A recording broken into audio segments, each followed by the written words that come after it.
लेकिन हिंदुओं की त्योहार में इसको उपयोग करते हैं, कोर्ट के हवाला देते हैं। लेकिन यहाँ प्रत्येक दिन 4:30-5 बजे जब अजान होता है तो लोगों की नींद को तो हराम करते हैं। अब 6 बजे तक तो प्रतिबंध है, तो फिर उस समय क्यों बजाया जाता है? उसको क्यों नहीं सरकार बंद करती है? किसानों से नहीं करेंगे, बिचौलियों से आप खरीदारी करेंगे। किसान तो दिसंबर में धान को काट लेते हैं और जनवरी आते आते वो बेच देते हैं। इतना दिन तक किसान कहाँ धान रखेंगे? और झारखंड में जो छोटे किसान है, लघु किसान है, इसीलिए मैं कहूँगा कि ये जो बिचौलियों के लिए ये मार्च तक धान की खरीदारी करते हैं ताकि बिचौलियों को लाभ मिल सके और इनको काट मनी मिल सके। उससे अधिक ये उनको तय करनी चाहिए। सरकार ये बिचौलियों को लाभ देने के लिए और काट मनी लेने के लिए ये सारे किसानों की दर्द को नहीं समझ रही है, जानबूझ कर, क्योंकि वो कट मनी की लत पड़ी हुई है। और गाजे और बाजे के बिना तो कैसे जुलूस निकलेगा, कैसे लोगों को नाचेंगे गाएंगे? और ये लोग सुप्रीम कोर्ट की बात करते हैं। सुप्रीम कोर्ट तो क्या कहा है भाई, 10 बजे से 6 बजे तक नहीं बजेगी। लेकिन यहाँ तो 4:30-5 बजे ही नमाज, क्या बोलते हैं, अजान दिया जाता है, सबको जगा दिया जाता है। झारखंड की आवाज यूट्यूब न्यूज चैनल को सब्सक्राइब जरूर करें। लाइक, कमेंट और शेयर करना ना भूलें। हमने सदन में भी विषय पर भी हम सब लोग लगातार, क्योंकि सरकार है किसान विरोधी, सरकार है गरीब विरोधी, और इसलिए सरकार ये खरीदारी नहीं करती है।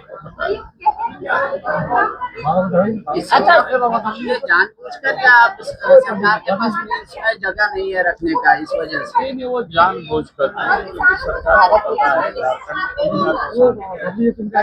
इसका उनके पास रजिस्ट्रेशन किया हुआ है। आप उस हिसाब से जगह जगह पर आप गोदामों को बनाते तैयार करते हैं। 6 वर्षों से झारखंड में सरकार है, और आप मार्च तक कह रहे हैं कि 31 मार्च तक हम खरीदारी करेंगे। आप किसानों से नहीं करेंगे, बिचौलियों से आप खरीदारी करेंगे। किसान तो दिसंबर में धान को काट लेते हैं और जनवरी आते आते वो बेच देते हैं। इतना दिन तक किसान कहाँ धान रखेंगे? और झारखंड में जो छोटे किसान है, लघु किसान है, इसीलिए मैं कहूँगा कि ये जो बिचौलियों के लिए ये मार्च तक धान की खरीदारी करते हैं ताकि बिचौलियों को लाभ मिल सके और इनको काट मनी मिल सके। इसके पीछे का सीधा सीधा फंडा है और कुछ नहीं है इसके पीछे। इसलिए आपने देखा होगा कई विधायकों ने हमारे उठाया भी, चतरा वगैरह में जैसे बताया कि जिसके पास जमीन नहीं है वो भी धान बेच रहे हैं। यही क्या है? पिछले दिनों मैंने गुमला का ही मामला उठाया। इस प्रकार से ये जो कंप्यूटर ऑपरेटर और लैंप्स और पैक्स सब मिल करके जिसके पास 1 एकड़ जमीन है वो 10 एकड़ कर दिया, 11 एकड़ कर दिया, ताकि अधिक से अधिक धान खरीदा जा सके उनके हाथों, और वो बिचौलियों की तरह किसानों से 1500-1600 रुपया में धान खरीद। इसलिए सरकार ये बिचौलियों को लाभ देने के लिए और काट मनी लेने के लिए ये सारे किसानों की दर्द को नहीं समझ रही है, जानबूझ कर, क्योंकि वो कट मनी की लत पड़ी हुई है। तो कट मनी कहाँ मिलेगा, इसमें वो योजना बनाती है। अच्छा, डीजे की रोक पर क्या कहेंगे सर? जो डीजे रामनवमी में डीजे पर रोक? मैं 2 बातें कहूँगा रामनवमी को लेकर। एक तो राज्य सरकार को सुनिश्चित करनी चाहिए जितने भी सार्वजनिक पथ, चाहे गांव की सड़क हो, गांव की गली हो या फिर सड़कें, बिना रोक टोक के वहाँ रामनवमी का जुलूस हिंदू अपनी परंपरागत रूप से मना सके, सरकार को सुनिश्चित करनी चाहिए। भाई सार्वजनिक सड़क है, सार्वजनिक सड़कों पर, सार्वजनिक पथों पर कोई भी व्यक्ति आ जा सकता है, कोई भी व्यक्ति अपना उत्सव मना सकता है उस रास्ते। इसीलिए उस पर सरकार को ये सुनिश्चित करना चाहिए।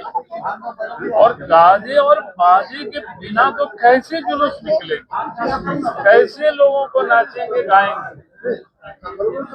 और ये लोग सुप्रीम कोर्ट की बात करते हैं। सुप्रीम कोर्ट तो क्या कहा है भाई, 10 बजे से 6 बजे तक नहीं बजेगी, लेकिन यहाँ तो 4:30-5 बजे ही नमाज क्या बोलते हैं अजान दिया जाता है, सबको जगा दिया जाता है। भाई सरकार उसको क्यों नहीं बंद करती है, अगर ये सुप्रीम कोर्ट और हाई कोर्ट का हवाला बार बार दे रहे हैं। उसमें साफ कहा गया है कि भाई आप 10 बजे से सुबह 6 बजे तक कोई भी लाउड स्पीकर का उपयोग नहीं किया जाए।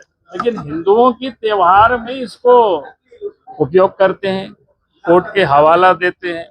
लेकिन यहाँ प्रत्येक दिन 4:30-5 बजे जब अजान होता है तो लोगों की नींद को तो हराम करते हैं। अब 6 बजे तक तो प्रतिबंध है, तो फिर उस समय क्यों बजाया जाता है, उसको क्यों नहीं सरकार बंद करती है?